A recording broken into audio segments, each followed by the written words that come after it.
A Drunken Partridge in a Pear Tree. Written by Tuesday Savage, produced by Trouble Twins Publishing. This audiobook has been produced using AI voice technology. Chapter 1. Hero Joiglee squinted at the massive wooden sign carved with the gold-embossed words, Snake Moon Hill Orchard, established 1873, and let out a long breath that puffed visibly in the crisp winter air. Behind him, boxes of holiday decorations, crates of beer, and a suspiciously quiet partridge in a gilded cage waited in his rented truck. Snow blanketed the sloping orchard, the delicate white layer contrasting with the dark, leafless pear trees stretching into the distance. "Okay, Joiglee," he muttered to himself, clapping his gloved hands together. "This is it. First gig for the ultimate Christmas experience. All I have to do is not screw it up." The idea of moving to Aurora Quest had been simple. Leave behind the testosterone-soaked protein bar-fueled gym life, start fresh, and indulge in his long-time love of Christmas by helping others create the kind of magical holiday moments he remembered from his childhood. And yet, staring at the ornery orchard owner, Myrtle Barris, stomping toward him with her hands firmly planted on her hips, Hero wondered if he'd underestimated what magical holiday moments might entail. "You're late," Myrtle barked, her voice carrying across the snow-packed ground. She was a wiry woman in her 60s, with cheeks as red as the plaid scarf she wore over a heavy coat. "The gala starts in 3 hours, and my heirloom tree is just sitting there, looking lonely." Hero forced a smile. "Don't worry, Miss Barris. By the time the guests arrive, your pear tree will be the centerpiece of a winter wonderland, and, He gestured to the cage in his truck bed. "There's a partridge, for the tree. You know, to really drive the theme home." Myrtle squinted at the cage, unimpressed. "Is it gonna poop everywhere?" "Nope. Well-trained, totally professional, not a feather out of place," Hero lied, hoping the bird's eerie stillness wasn't a bad omen. Myrtle grunted and gestured toward the barn, where a small, haphazardly assembled stage waited next to the historic pear tree. "Get it done, and don't go messing with the tree. That thing's been here since my great-grandpappy planted it. You break it, you're buying a replacement, and those don't come cheap." Hero gave her a thumbs up, swallowing hard. "Got it, one magical orchard extravaganza coming right up."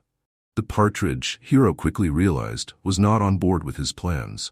As he carried its cage to the pear tree, the bird flapped wildly, its wings banging against the bars. Hero set the cage down on a snow-dusted table and fiddled with the latch, muttering soothing words. "All right, buddy, calm down. We're just gonna... Hey, no biting!" The partridge shot him a baleful glare before lunging at his gloved hand. Hero jerked back, toppling a nearby crate of Snake Moon Hill's signature pear liquor bottles. One bottle rolled free, its gold and green label catching the sunlight.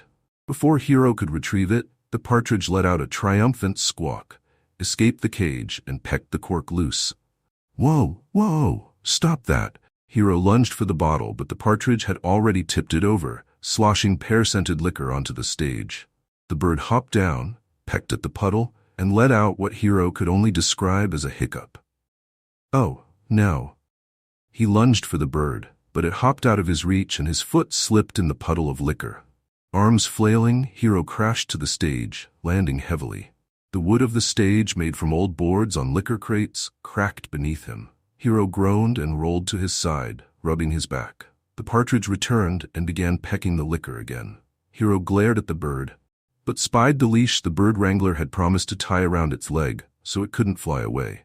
Carefully so as not to spook the uncooperative feathered fiend, Hero reached out and grabbed the leash. "Ugh, now I've got you."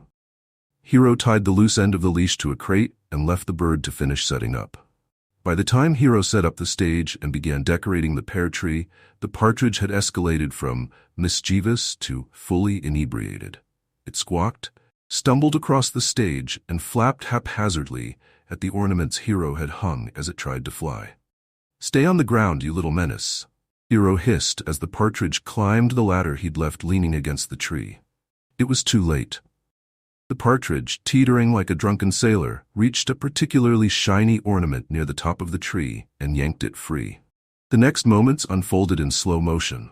The ornament tumbled, bouncing from limb to limb, knocking into a string of fairy lights which tugged at the fragile tree branches.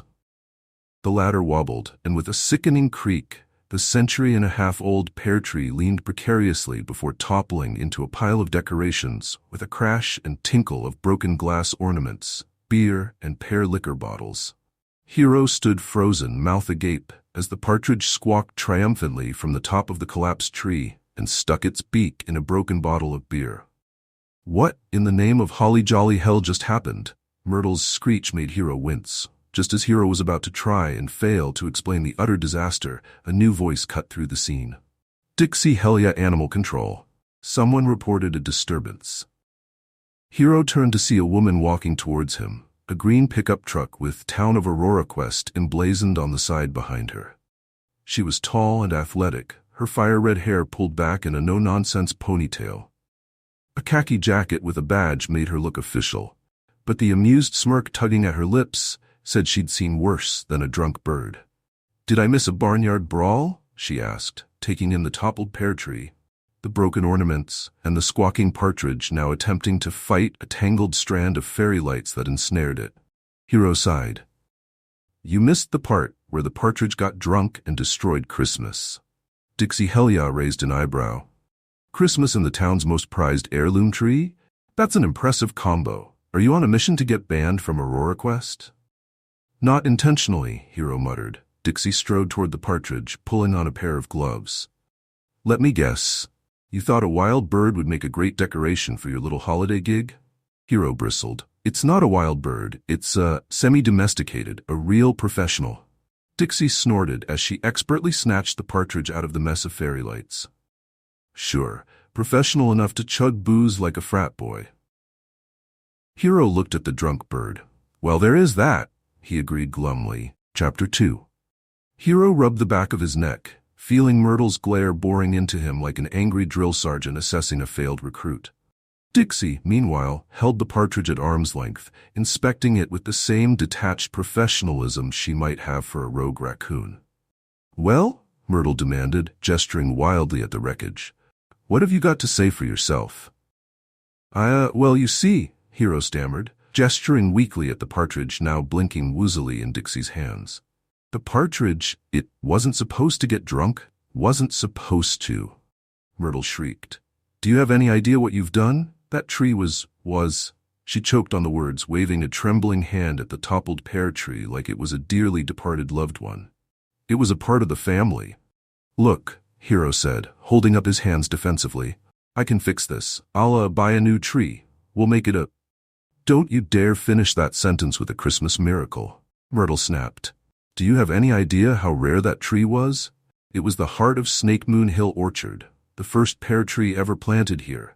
Historical significance, Mr. Joiglee." Hero winced and glanced at Dixie, hoping for an ally.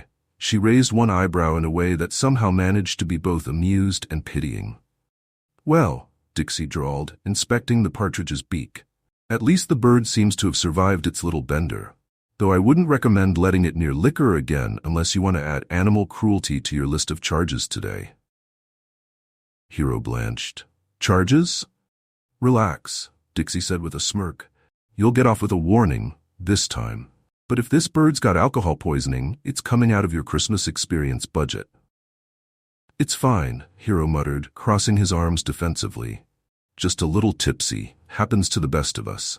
"Yeah?" Dixie tilted her head. "And do the best of us also try to fight Christmas decorations?" Hero opened his mouth, then shut it again. There wasn't really a good comeback to that. As Dixie moved toward her truck, the partridge still squawking indignantly in her grip, Myrtle let out another growl of frustration. "This gala is ruined. You hear me? Ruined." Before Hero could respond, Dixie turned back, her expression suddenly thoughtful. "Hold on a second," she said, gesturing to the fallen pear tree. "That spot there on the trunk. That doesn't look right." Hero and Myrtle followed her gaze. At the base of the tree, where the trunk had splintered from the fall, was a patch of bark that looked oddly mottled and discolored. Dixie crouched to get a closer look, carefully setting the partridge in the small carrying crate it had come with. "That's strange," Dixie murmured, running her gloved fingers over the exposed wood. "Could be fungal rot, or maybe a pest infestation. Hard to tell without a closer inspection. Myrtle leaned in, her scowl fading into a look of concern. Fungal rot? But that tree's been healthy for decades. Until it wasn't, Dixie said matter-of-factly. She straightened and dusted off her gloves. You're lucky it fell. If whatever this is had spread to your other trees, you'd be looking at an orchard-wide disaster. Hero seized on this opportunity like a drowning man grabbing a life preserver. See? Maybe this isn't a total disaster after all. I mean, sure, the tree's down, but... Don't even try to spin this as a good thing, Joiglee, Myrtle interrupted. But her voice was less sharp now, tinged with a reluctant acknowledgement. She straightened and sighed. I guess I'd better call in my arborist. She's on holidays, but at least she'll know what to do when she gets back. If there's a disease in my orchard, we'll need to act fast. Dixie gave Hero a sly look. Looks like your little fiasco might have saved the day, or the orchard at least. Hero blinked. Wait, really? Don't get too excited, Dixie said, smirking. You're still on the hook for that tree. But hey, glass half full, right? Myrtle muttered something about newfangled party planners and stomped off toward the barn, pulling out her phone to make the necessary calls. Hero turned back to Dixie, who was carefully securing the partridge crate in her truck bed. So, thanks, he said awkwardly, for, not writing me up or whatever. Dixie glanced at him over her shoulder. Don't thank me yet. I'll be keeping an eye on you, Joiglee. This isn't the first time a well-meaning newbie's caused chaos in Aurora Quest. Hey, I'm not just a newbie, Hero said, trying for a grin. I'm an innovator. A creative genius. A man who thought a drunk partridge was a good idea, Dixie interrupted, laughing. For the record, I thought a partridge in a pear tree was a good idea, not a drunken bird on a rampage, he smiled at her. She climbed into the truck and started the engine. Try not to burn the town down before Christmas, all right? Hero watched her go, torn between frustration at her sarcasm and an undeniable admiration for the way she handled the situation. Well, he muttered to himself, turning back to the mess. At least she smiled at me. Joiglee, get your buns of steel over here and clean up this mess. Myrtle, back from the barn, yelled at him. We still have an anniversary gala to put on. Yes, ma'am, Hero replied, wondering if they could move things inside the barn and salvage the event and his reputation. Chapter 3. Hero took a deep breath, scanning the wreckage of toppled decorations, broken liquor bottles, booze staining the stage, and making slush of the surrounding snow and the splintered pear tree. Snow had begun falling again, dusting the chaos with a deceptive layer of pristine beauty, hiding the damage. Okay, Joiglee, he muttered to himself, rubbing his hands together for warmth. Time to channel some holiday magic and save the day. He turned to Myrtle, who was pacing in front of the barn, barking into her phone. Every few steps, she shot him a glare that could freeze molten lava. No, Carol, we can't cancel the gala, Myrtle snapped. If we do, we'll lose the sponsors for next year. I don't care if the tree's toast. I've got a barn full of lights, a caterer on the way, and 100 guests expecting mulled cider, seasonal cheer, and a jolly good time. She paused, listening to the voice on the other end of the line before throwing her free hand in the air. Then call Frank and tell him to get over here with his chainsaw. We'll cut up what's left of the tree and make firewood.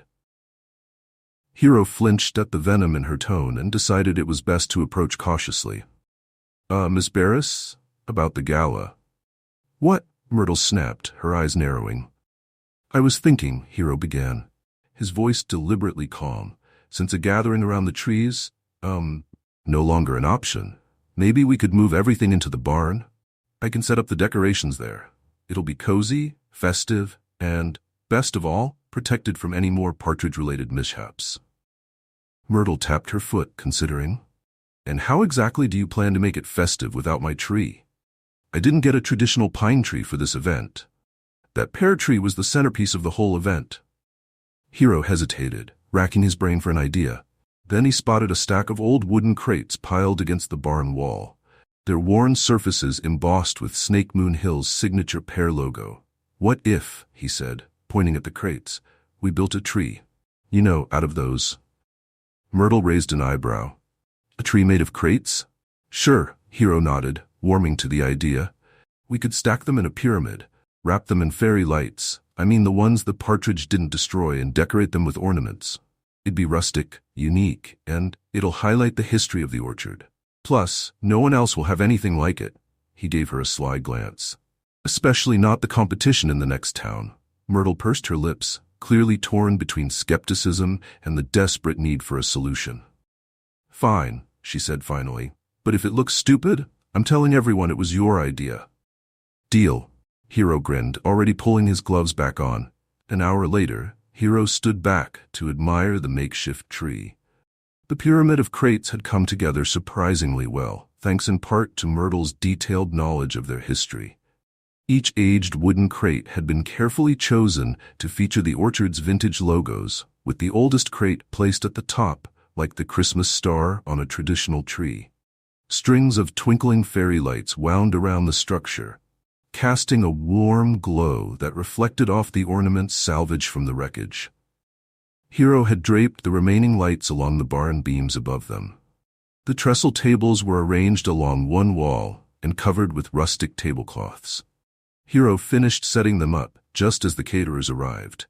He and Myrtle worked feverishly to bring the straw bale seating inside from where it had originally been arranged around the pear tree. They brushed the thin layer of snow off, and Myrtle found some antique burlap feed sacks to cover the bales to keep anyone sitting on them dry. Finally, just as the first guests arrived, everything was ready. Myrtle crossed her arms, nodding grudgingly. It's not half bad. Thanks, Hero said, admiring their work. And I added a few bottles of your pear liquor as ornaments, to tie it all together. He pointed out where he had tied bottles to the rafters and the crates of the makeshift Christmas tree. Myrtle snorted. Just make sure no one drinks them. I don't need any more drunk wildlife tonight, feathered or otherwise. As more guests began arriving and marveling at the wonderland the orchard's barn had become, Hero felt the tension in his chest slowly start to ease. The barn's cozy atmosphere, combined with the glowing crate tree, charmed the crowd, and the caterers had transformed one corner into a tempting spread of pear-themed treats. Nice save, Myrtle muttered as she brought him a warm mug of cider. But you'd better hope this goodwill lasts, Joiglee. AuroraQuest folks have long memories, and I'd hate for your Christmas experience to be remembered as the Partridge disaster. Hero chuckled nervously, but before he could respond, his phone buzzed in his pocket. He pulled it out to find a text from an unknown number. Your bird's sobered up. Thought you'd like to know. Hero blinked, caught off guard by the unexpected message. Before he could think of a reply, another text appeared. P.S. Your idea for the crate tree? Not bad. Almost makes up for the whole destroying the orchard's legacy thing. Hero grinned, typing back a quick response. Glad you approve. Just let me know if you need tips for future galas. He looked around, hoping to spot the flame-haired animal control officer, but didn't see her. You here? No, but a friend sent me a picture. Congrats on the save. Myrtle isn't easy to please once you make her mad, but you've done it. He stared at the screen for a moment, then slipped the phone back into his pocket, a warm feeling spreading through his chest. For the first time all day, he felt like maybe, just maybe, this whole Christmas experience thing might actually work out. Chapter 4. By the time the gala reached full swing, the barn was alive with laughter and music. Guests sipped mulled cider, what beer and pear liquor was left after the Partridge fiasco, and nibbled on pear tarts, their conversations punctuated by the occasional appreciative comment about the unusual crate tree. Myrtle, for all her initial skepticism, seemed to revel in the event's success, holding court near the cider station as she regaled guests with tales of Snake Moon Hill's storied past. Hero lingered near the barn's entrance, taking a moment to catch his breath. His arms ached from hauling decorations, and he was pretty sure he still smelled faintly of pear liquor, but the sight of the guests enjoying themselves made it all worth it. Well, Myrtle said, appearing at his side, you didn't burn the place down. That's something. High praise, Hero replied with a tired smile. Myrtle smirked. Don't let it go to your head. What? I'll admit, the crate tree was a nice touch. Not what I wanted, but it worked. Thanks, Miss Barris, Hero said, genuinely touched. I appreciate that. Just don't expect me to call you for the next event, she added with a wink. I think I've had my fill of drama for one season. Hero chuckled as Myrtle wandered off to join a group of guests, her laughter ringing out above the music. As the evening wound down, Hero found himself sweeping the barn floor, the guests having slowly trickled out into the snowy night. The makeshift tree still stood proudly in the center of the room, its lights casting soft shadows across the walls. His phone buzzed again, and he pulled it out, smiling when he saw the now familiar number. Dixie Helia. Heard the gala wasn't a total disaster. Congrats. Guess I won't need to bail you out of jail this time. Hero laughed, shaking his head as he typed back. Glad to keep my streak alive. Next time, I promise no drunk birds. Maybe. Her response came almost instantly. Dixie Helia. Looking forward to seeing how you mess up next time. He stared at the message for a moment, the playful tone making his grin widen. Next time, huh? He murmured to himself, feeling pleased at the prospect, slipping the phone back into his pocket. As he locked up the barn and stepped into the cold night air, Hero took a deep breath, the scent of snow and pine filling his lungs. The stars glittered above, and the distant sound of carolers drifted through the town. Sure, his first event hadn't gone as planned, but it had worked out in its own chaotic way. And maybe, just maybe, he would find his place here in Aurora Quest. Hero glanced toward the darkened streets, imagining Dixie out there somewhere, probably dealing with some equally ridiculous animal-related crisis. He chuckled to himself. Here's to surviving the next one, he said, pulling his coat tighter and heading toward his truck. Tomorrow would bring new challenges, but tonight felt like a win. If you enjoyed this story, please consider buying a copy, like, subscribe, and check the playlist for the next episode. Thanks for listening. Tuesday Savage.